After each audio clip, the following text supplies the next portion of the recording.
Hello everyone, welcome to my channel Mohit search lecture. बच्चों, आज मैं आप लोगों के लिए क्लास 10th से जो आपका चैप्टर है coordinate geometry, chapter number 7th, उसकी एक्सरसाइज 7.3 के सारे एग्जाम्पल्स लेके आया हूँ। आज मैं आपको 7.3 के सारे एग्जाम्पल्स कराऊंगा। 7.2 एक्सरसाइज तक मैंने सब कुछ अपलोड कर दिया है, आप मेरी प्लेलिस्ट में देख सकते हैं। तो चलिए स्टार्ट करते हैं 7.3 के एग्जाम्पल्स। एग्जाम्पल नंबर 11 जो सबसे पहला है एनसीईआरटी में, find the area of a triangle whose vertices are this this and this. आपको 3 वर्टिसेस दे रखे हैं, आपको उसका बनने वाला, उन वर्टिसेस से बनने वाला जो ट्राइंगल है उसका एरिया फाइंड आउट करना है। बच्चों, ये वाला जो एरिया ऑफ ट्राइंगल का फॉर्मूला है अभी मैं लिखने वाला हूं, उसका डेरिवेशन मैं करा चुका हूं, आप मेरी प्लेलिस्ट में देख सकते हैं। उसका डेरिवेशन हम कर चुके हैं, ठीक है। चलिए तो स्टार्ट करते हैं। सबसे पहले एक काम करते हैं students, let the points be. मैं एक काम करता हूं, इनको नेमिंग के चक्कर में, नेमिंग की वजह से फिर से एक बार लेट कर लेते हैं, मतलब इसको ए नेमिंग दे देते हैं। यहां से लिख लेता हूं ए 1, बी को नेमिंग कर देते हैं -4, और सी इसका नेमिंग यहां पे कर देते हैं, ठीक है। नेमिंग करने की वजह से मैंने ऐसा लिखा। अब देखिए, वैसे तो आपको जरूरत नहीं है, आपको पता होना चाहिए x1 y1 x2 y2 x3 y3, but फिर भी अगर आप भूल जाते हैं तो आप एग्जाम में पेंसिल से ऐसे करके इसके ऊपर लिख सकते हैं। अगर आपको याद नहीं रहता या फिर आपको ध्यान करने में प्रॉब्लम होती है तो आप जो x1 y1 x2 y2 x3 y3 pencil से ऊपर लिख लीजिए, बाद में उसको रब कर दीजिए, ठीक है, एग्जाम में अगर आप ऐसा कर रहे हैं तो। देखिए, area of triangle A B C, अब तो ए बी सी लिख सकते हैं क्योंकि हमने नेमिंग दे दी है। ए बी सी का फॉर्मूला जो है क्या होगा, हाफ ऑफ मॉड्यूलस। मॉड्यूलस के बारे में वैसे मैंने प्रूव कराया था, जब भी बताया था, फिर से एक बार बता देता हूं। x1 y2 minus y3 plus x2 y3 minus y1 plus x3 y1 minus y2। Students, ये इसका फॉर्मूला होता है, ठीक है। याद करने की बहुत अच्छी और बहुत सिंपल ट्रिक मैंने बता रखी है जब इसका डेरिवेशन करा है। अच्छा, ये मॉड्यूलस के बारे में बता देता हूँ। आप सोच रहे होंगे ये दो आपने स्ट्रेट लाइंस क्या बनाई हुई हैं। स्टूडेंट्स, इसे मॉड्यूलस का साइन बोलते हैं। इसकी इंपॉर्टेंस क्या होती है, देखिए, अगर आप इसमें कोऑर्डिनेट्स को रख के जब वैल्यू सॉल्व करेंगे और वैल्यू सॉल्व करने पे अगर इसकी ओवरऑल वैल्यू नेगेटिव आती है तो आपको वहां पे मॉड्यूलस हटा के बाद में पॉजिटिव कर देनी है वो वैल्यू, क्योंकि मॉड्यूलस का मतलब होता है कोई भी वैल्यू अगर अंदर नेगेटिव आ रही है तो उसे पॉजिटिव करना। अब आप कहेंगे ऐसा क्यों? Because area can never be negative. Area निकाल रहे हैं भाई, एरिया नेगेटिव थोड़ी हो सकता है। फिर आपका क्वेश्चन आया कि एरिया नेगेटिव नहीं हो सकता, तो इसमें फिर क्यों नेगेटिव आ रहा है? क्योंकि हम इसको कोऑर्डिनेट्स की हेल्प से सॉल्व कर रहे हैं और कोऑर्डिनेट्स में बी नेगेटिव। कोऑर्डिनेट आप देखिए ना, नेगेटिव चल रहे हैं, तो जब कोऑर्डिनेट्स नेगेटिव हो सकते हैं तो उससे सॉल्व होकर जो कैलकुलेशन आएगी वो भी नेगेटिव आ सकती है। बट इसका मतलब ये नहीं है कि एरिया भी नेगेटिव हो जाएगा, तो जिसकी वजह से हमें यहाँ पे मॉड्यूलस लगाना होता है। बाद में अगर नेगेटिव आ रही है तो उस मॉड्यूलस को हटाइए, उसे पॉजिटिव कर दीजिए, जैसे मैं सॉल्व करके दिखा देता हूँ। अच्छा, दूसरी चीज, इसको मैंने याद करने का तरीका आपको बता रखा है, फिर भी आप अगर सुनना चाहें तो एक बार सुन लीजिए। 1 2 3, ठीक है। x पे पहले क्या 1 आ गया, 1। आप ऐसे ध्यान रखिए, बाहर तो चलते हैं सारे x के और ब्रैकेट के अंदर चलते हैं y के कोऑर्डिनेट्स, ठीक है। x के बीच में सब में पॉजिटिव आता है, y के बीच में सब में नेगेटिव आता है। इतना तो ध्यान रखिएगा, आप सभी ध्यान रखेंगे और जब प्रैक्टिस करेंगे बार बार लिखेंगे तो वैसे ही याद हो जाएगा। अच्छा, 1 लिख लिया। 1 के बाद क्या आता है, 2 और 3 आता है, ये आ गए 2 और 3। x 1 हो गया। x 1 के बाद क्या आएगा, x का 2 आएगा, है ना। तो 2 के बाद क्या आता है, 2 के बाद 3, तो ये y पे 3 आ गया। लेकिन 3 के बाद आगे जाने का कोई रास्ता नहीं है, तो लौट के फिर से 3 के बाद 1, तो 3 के बाद 1 आ गया। x2 है तो x2 के बाद यहाँ x3 आएगा, लिख लिया x3। 3 के बाद लौट के कहाँ जाएंगे, 1, 1 के बाद 2, 1 और 2। तो ये से याद करने का हल्का से एक तरीका मैंने बताया, आप ऐसे थोड़ा सा ध्यान रख सकते हैं, ऐसे ही मैंने ध्यान रखा हुआ है, ठीक। देखिए, half of as it is आ गया।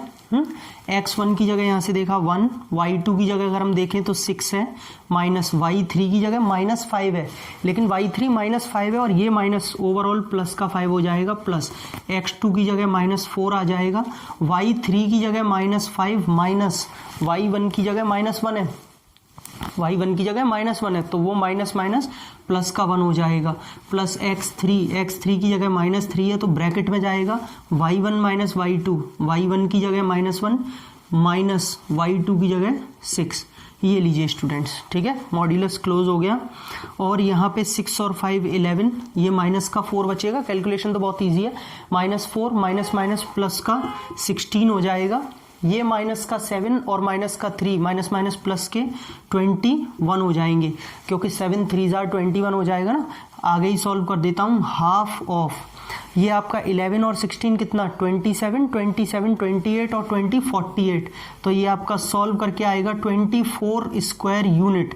जैसा कि आप सब बच्चे जानते हैं कि स्क्वायर यूनिट लगाना बहुत ज़रूरी है। क्यों? क्या निकाल रहे हो? एरिया, और एरिया की यूनिट होती है centimetre square, metre square, kilometre square होती है ना, लेकिन यहाँ पे सेंटीमीटर मीटर कुछ नहीं दिया है, इसीलिए आपको लिखना पड़ेगा स्क्वायर यूनिट, वरना आपका आधा नंबर कटेगा।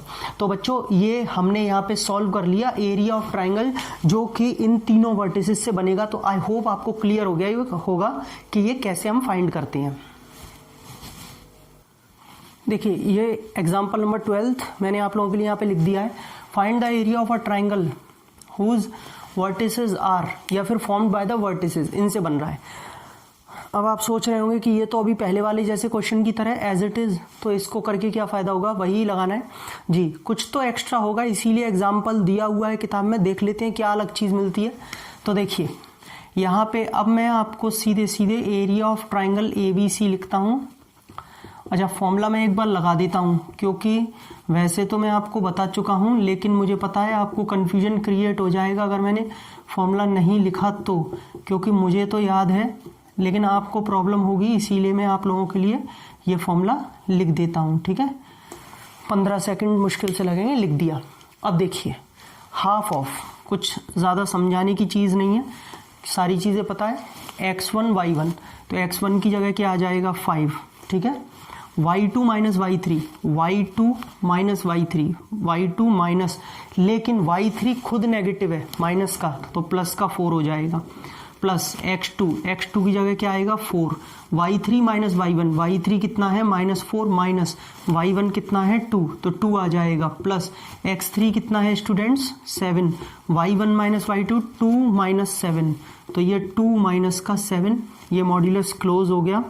हाफ आ गया, 7 और 4 11, 11 5 जार 55, -4 और -2 -6, -6 माइनस का 24, -5 और 7 माइनस का 35, ठीक है।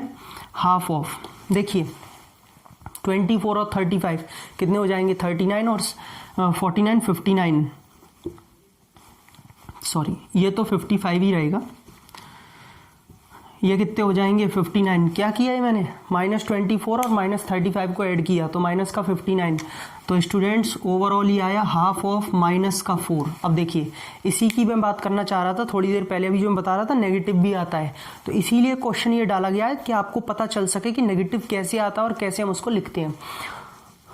सॉल्व करके -4 आ रहा है, लेकिन अभी मॉड्यूलस लगा है, मॉड्यूलस से बाहर निकालिए, पॉजिटिव कर दीजिए, और उसका रीज़न मुझे बार बार बोलने की ज़रूरत नहीं है, अभी मैं आप लोगों को बता चुका हूं कि क्यों हम पॉजिटिव करते हैं। मॉड्यूलस का मतलब है एरिया यहाँ पे नेगेटिव नहीं हो सकता, तो इसीलिए पॉजिटिव कर देगा, तो वो 2 नहीं है, सिर्फ 2 स्क्वायर यूनिट, पूरी यूनिट लिख लीजिए, और ये इसका एरिया निकल के आया है, तो ये नेगेटिव की वजह से मुझे ये क्वेश्चन आप लोगों को कराना पड़ा। आई होप क्लियर हो गया होगा। देखिए स्टूडेंट्स, ये एग्जाम्पल नंबर 13 हम लोगों ने लिख दिया यहाँ पे। इसमें बोला हुआ है find the area of triangle formed by the points, तीनों पॉइंट्स दिए हैं। अब आप कहेंगे तीसरा भी तो वही एग्जाम्पल है, सेम एरिया ही तो निकालना है, लेकिन इसमें भी कुछ ना कुछ अलग मिलेगा, इसीलिए एग्जाम्पल दिया है। देख लेते हैं क्या ऐसा अलग मिलेगा जो बुक ने ये क्वेश्चन हमें दिया हुआ है। Area of triangle PQR, half of x1 y2 minus y3 plus x2 y3 minus y1 plus x3 y1 minus y2, ठीक है। ऐसे आपको टिप्स पे याद हो जाएगा, जब आप बार बार लिखेंगे तो आपको टिप्स पे हो जाएगा कि क्या होता है फॉर्मूला। हाफ ऑफ x1, देखते हैं x1 की जगह स्टूडेंट्स ये -1.5 है, ठीक है, ध्यान रखिएगा ये कॉमा नहीं है, -1.5, 3 है, तो x1 की जगह -1.5, 1.5 को we can write 3/2, y2 minus y3, y2 मतलब -2 माइनस y3 4, प्लस x2 की जगह 6 आ जाएगा, y3 minus y1 mean 4 minus 3 plus x3 की जगह -3, y1 माइनस y1 3 और माइनस, लेकिन y2 नेगेटिव है, माइनस का 2 है तो माइनस माइनस पॉजिटिव का 2 हो जाएगा, हाफ ऑफ। ये देखिए ये बचेगा -6 ये और -1.5, -6 इंटू -1.5 पॉजिटिव का 9 होता है, करके देख लीजिएगा। 4 में से 3 या 1 इंटू 6 पॉजिटिव का 6, ये 5 इंटू -3 माइनस का 15। ओके तो ये क्या बच रहा है, 15 माइनस 15 ये कैसा आंसर आया, 15 माइनस 15 0 और 0 इंटू हाफ 0 स्क्वायर यूनिट। तो ये कैसे पॉसिबल है भाई, हम लोगों ने क्या निकाला, एरिया ऑफ ट्राइंगल, और एरिया आ गया 0 के इक्वल। बट ये कैसे पॉसिबल हो सकता है कि एक ट्राइंगल बन रहा है और ट्राइंगल का एरिया 0 आ रहा है। भाई ट्राइंगल का एरिया 0 है मतलब वहां पे ट्राइंगल बन ही नहीं रहा है। तो बच्चों यहां से कंक्लूजन निकल के आता है कि the 3 vertices, the 3 points are collinear to each other. ये पॉइंट्स कोलिनियर हैं क्योंकि कोलिनियर पॉइंट्स क्या होते हैं, जो एक ही लाइन में लाई करते हैं। मान लीजिए ये तीनों पॉइंट्स ही रहे, सपोज पी क्यू आर, जब ये तीनों पॉइंट्स एक ही लाइन में होंगे, कोलिनियर होंगे, तो इनसे कोई ट्राइंगल नहीं बनेगा, और ट्राइंगल नहीं बनेगा तो उसका एरिया कितना आएगा, 0। यानी कि यहाँ से कंक्लूजन निकल के आता है कि इसमें जो ये बोल रहा है कि ट्राइंगल जो बन रहा है इसका एरिया कितना, तो इसमें वो ट्राइंगल बन ही नहीं रहा है। ये तीनों कोऑर्डिनेट जो दिए हैं, पॉइंट्स दिए हैं, ये कोलिनियर पॉइंट्स हैं, स्ट्रेट, एक सीधी स्ट्रेट लाइन में दिए हुए हैं, ठीक है। तो अब इस चैप्टर में, सॉरी इस एक्सरसाइज में जब इस टाइप के क्वेश्चंस आएंगे तो यहां से हमें एक कंक्लूजन मिल चुका है कि जब जब वो हमसे बोलेगा कि द 3 पॉइंट्स आर कोलिनियर, तो हम उसका एरिया 0 के इक्वल रख सकते हैं। अगर वो हमसे कहता है कि तीनों पॉइंट्स कोलिनियर हैं तो हम उसके एरिया को 0 के इक्वल रख सकते हैं, क्योंकि वहां पे कोई ट्राइंगल फॉर्म नहीं होगा और उसका एरिया 0 होगा। तो क्लियर हो गया, यहां से एक कंक्लूजन एक नया निकल के आया कि if the 3 points are collinear then the area of triangle is equals to 0, ठीक है। तो आई होप ये क्वेश्चन बढ़िया था, 0 की वजह से, कंक्लूजन की वजह से ये एग्जाम्पल डाला गया है बुक में, ठीक है। देखिए स्टूडेंट्स, ये एग्जाम्पल नंबर 14 मैंने यहाँ लिख दिया है। क्वेश्चन बहुत बढ़िया है, इंपॉर्टेंट है, ठीक है। क्या है, फाइंड द वैल्यू ऑफ के की वैल्यू फाइंड करनी है if the points A2,3, B4,K and C6,-3 are collinear. देखिए वही कॉन्सेप्ट आ गया लौट के, अभी थोड़ी देर पहले ही जस्ट बताया था मैंने, ठीक है। इसीलिए एक सीक्वेंस चल रहा है, तो कोई भी क्वेश्चन बेकार नहीं है, कोई भी क्वेश्चन ऐसा नहीं है कि बार बार रिपीट क्यों हो रहा है, उसमें कुछ ना कुछ नई चीज मिल रही है हमें, ठीक है, सीखने के लिए। तो अब उसने बोला है कि बताइए के की वैल्यू क्या होगी अगर ये तीनों पॉइंट्स कोलिनियर हैं। अब हम अगर वो कॉन्सेप्ट जानते हैं जो अभी थोड़ी देर पहले देखा था कि तीनों पॉइंट्स अगर कोलिनियर होते हैं तो एरिया ऑफ ट्राइंगल क्या होता है, 0, तो हम इजीली उसे अप्लाई कर सकते हैं यहाँ पे। तो आप लिखेंगे since the 3 points are collinear, अगर वो कोलिनियर हैं तीनों के तीनों पॉइंट्स, सिंस का मतलब क्योंकि, so area of triangle ABC is equal to, हम 0 के इक्वल रख सकते हैं। आपने ऊपर बस लिख दिया कोलिनियर है मतलब एरिया 0। फॉर्मूला क्या, half x1 y2 minus y3 plus x2 y3 minus y1 plus x3 y1 minus y2 is equal to 0। इसे थोड़ा सही कर देता हूँ, 2 ठीक से नहीं बन पाया है। अब देखिए स्टूडेंट्स, ये जो हाफ है वो तो 0 में चला जाएगा, कोई मतलब नहीं है, हाफ तो 0 में जाके 0 हो जाएगा। सीधा सीधा आप इसे सॉल्व करिए, x1 की जगह क्या है आप आराम से देख सकते हैं, 2 है, ठीक है, x1 की जगह। y2 की जगह क्या है, k है, उसके ऊपर लिखना तो नहीं है, समझ में आ रहा होगा ना। चलो मैं हल्का सा डाल देता हूँ, किसी बच्चे को दिक्कत ना हो, x1 y1 x2 y2 और यहाँ पे ये x3 y3, क्योंकि मुझे तो पता रहता है, आपको दिक्कत नहीं होनी चाहिए। y2 की जगह k माइनस y3 की जगह -3 है, इसीलिए वो पॉजिटिव का हो जाएगा। भाई y3 खुद माइनस है ना, तो माइनस माइनस प्लस हो जाएगा। x2 कितना है वहां से देख लीजिए, 4, y3 minus y1, y3 -3 minus y1 कितना है, प्लस का 3, x3 की जगह कितना आ जाएगा, 6, और y1 माइनस y2 कितना 3 माइनस का k is equal to 0। Students अंदर ही सॉल्व करेंगे, मॉड्यूलस के अंदर ही सॉल्व करेंगे। 2 इंटू के 2k प्लस 6, ये माइनस का 6 हो जाएगा, माइनस 6 4 जार माइनस का 24, और ये आपका 6 3 जार 18 और माइनस का 6k इज इक्वल टू 0। तो ये आप मॉड्यूलस के अंदर ही सॉल्व करेंगे। 2k में से अगर 6k गया तो माइनस का 4k बचा, और 6 और 18 पॉजिटिव 24 और ये नेगेटिव 24। स्टूडेंट्स ये कैंसिल हो गया, फाइनली क्या बचा, मॉड्यूलस के अंदर minus 4k is equal to 0, और मॉड्यूलस का काम क्या था बताया था, पॉजिटिव करना। तो 4k is equal to 0, positive 4k is equal to 0, तो k की वैल्यू क्या आ जाएगी 0/4, और 0/4 क्या होता है 0। भाई 4 नीचे जाएगा 0/4, और 0 समथिंग 0 कुछ भी हो हमेशा 0 होता है। तो लीजिए इसमें k की वैल्यू 0 आ रही है अगर ये तीनों पॉइंट्स कोलिनियर होंगे तो, ठीक है। देखिए स्टूडेंट्स ये एग्जांपल नंबर 15 लिख दिया है, और ये इस एक्सरसाइज का लास्ट एग्जांपल है। इस एक्सरसाइज का आपसे बोल रहा है if a b c and d are the vertices of a quadrilateral find the area of quadrilateral ABCD। मान लेते हैं आपको एक यहाँ पे क्वाड्रिलेटरल दिया हुआ है ABCD। कोऑर्डिनेट्स लिख लूँ जरा मैं, -5,7 b की जगह -4,-5। वैसे आपको दिख रहा होगा, अभी फिर भी मैं लिखने के बाद हट जाऊंगा। c की वैल्यू -1,-6, और d की जो कोऑर्डिनेट्स हैं वैल्यू से मेरा मतलब कोऑर्डिनेट्स 4,5। अब आराम से देख लीजिए।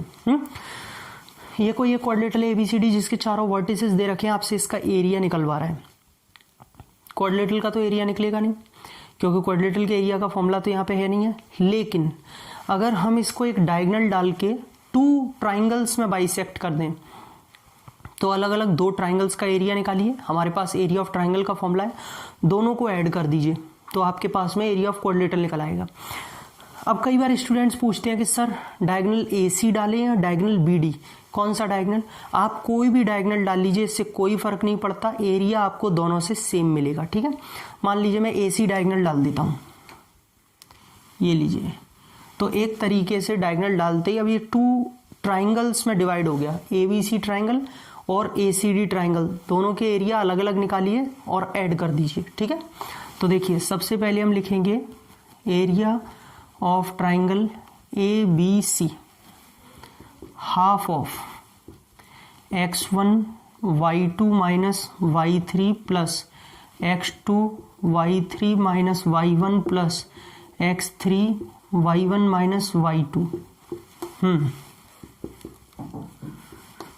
चलिए, लेकिन ध्यान रखिएगा ABC ट्राइंगल लिया है तो ABC के ही वर्टिसेस दिखने चाहिए बस।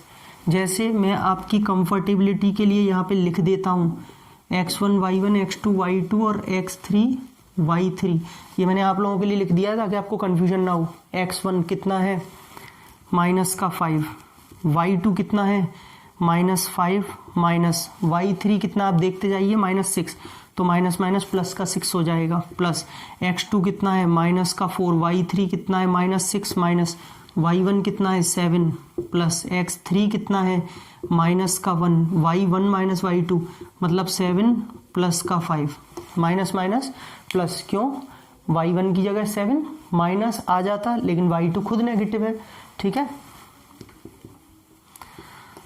ये पॉजिटिव का 1 बचेगा, प्लस का 1 इंटू -5 -5, ये माइनस का 13 होगा, -13 माइनस माइनस प्लस का 13 4 जार 52, और ये प्लस का कितना बचेगा 12 का -1 माइनस का 12।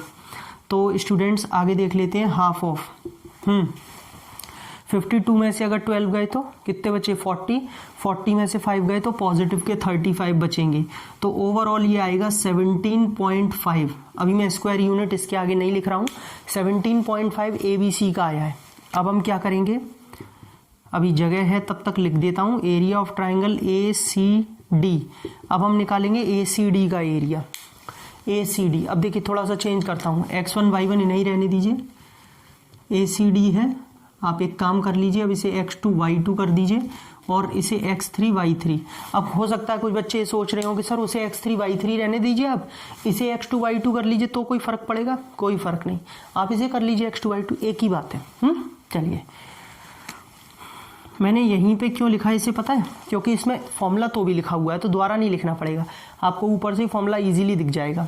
x1 की जगह बच्चों क्या है, यहाँ से माइनस का 5 है, y2 माइनस y3, y2 देखिए वहाँ पे माइनस का 6 है, माइनस y3 कितना है 5 है, प्लस x2 आता है, x2 की जगह कितना है माइनस का 1 है, y3 माइनस y1, y3 कितना है 5 और y1 कितना है 7, प्लस x3 की जगह कितना आता है 4 और y1 माइनस y2, y1 का 7 और y2 की जगह माइनस 6, तो माइनस माइनस प्लस का 6 हो जाएगा। ये मॉड्यूलस क्लोज हो गया, यहाँ पे हाफ, ये माइनस का 11, माइनस 11 माइनस 5 कितना 11 5 जार 55, उसके बाद माइनस का 2 माइनस माइनस प्लस का 2 हो जाएगा, और ये 13 4 जार पॉजिटिव का 52 हो जाएगा। एम आई राइट? 13 4 जार 52। ओके, 52 और 2 54 और 55 ऐड करके कितना आएगा 109। अगर मैं इसे थोड़ा सा सॉल्व करूंगा तो ये आ जाएगा 54.5 स्क्वायर यूनिट। एम आई राइट? 54.5 ही आएगा। ओके, अब हमें निकालना क्या है, चलिए ये लिख देता हूँ, आराम से आ जाएगा, इतना तो आपको दिख ही रहा होगा। एरिया ऑफ क्वाड्रिलेटरल ABCD, यही तो हमें निकालना है, यानी कि आपको लिखना है area of triangle ABC plus area of triangle ACD, और दोनों एरियाज आपके पास पहला आया है 17.5, दूसरा आया है 54.5, ऐड कर लीजिए 55 और 60 70 72। स्टूडेंट्स आंसर आ रहा है 72 स्क्वायर यूनिट, और मैं देख पा रहा हूं बिल्कुल आंसर सही आ रहा है, यही आएगा। तो एरिया ऑफ क्वाड्रिलेटरल अगर आपको निकालने के लिए आता है तो आप ऐसे ही करेंगे, अगर आप डायगोनल BD डालते हैं तो भी आंसर सेम आएगा, फिर ABD और BCD निकाल के दोनों ऐड कर लेंगे, तो कैसे भी कर सकते हैं। तो आई होप कि आपको ये सारे एग्जाम्पल्स बिल्कुल क्लियर हो गए होंगे, जो कि 7.3 के थे। मैं 7.3 एक्सरसाइज भी बहुत जल्दी अपलोड कर दूंगा, वो भी आप देख लीजिएगा मेरी प्लेलिस्ट में, ठीक है। अगर आपको ये वीडियो अच्छी लगी हो तो प्लीज़ वीडियो को लाइक करें, शेयर करें ज़्यादा से ज़्यादा अपने फ्रेंड सर्कल में, ताकि वो भी इसका फ़ायदा ले पाएँ, और मेरे चैनल को सब्सक्राइब कर लीजिए, फ्री ऑफ कॉस्ट होता है। बेल आइकन को ज़रूर हिट कर लीजिएगा, क्योंकि बेल आइकन को आप हिट नहीं करेंगे तो आपको सारे नोटिफिकेशंस नहीं मिलेंगे। जब भी मैं वीडियो पोस्ट करूँगा कुछ मिलेंगे, कुछ नहीं मिलेंगे। बेल आइकन को हिट करेंगे तो आपको पूछेगा, आप उस पर ऑल नोटिफिकेशंस पर क्लिक कर दीजिएगा, सारे नोटिफिकेशन मिलेंगे। और मैं अपने डिस्क्रिप्शन में अपने सारे पेजेस की लिंक दे दूंगा, Unacademy page, Facebook page, Instagram page, जहां आप मुझे फॉलो कर सकते हैं, आप मुझसे ज्वाइन हो सकते हैं। तो अगली वीडियो बहुत जल्द, तब तक के लिए थैंक यू सो मच।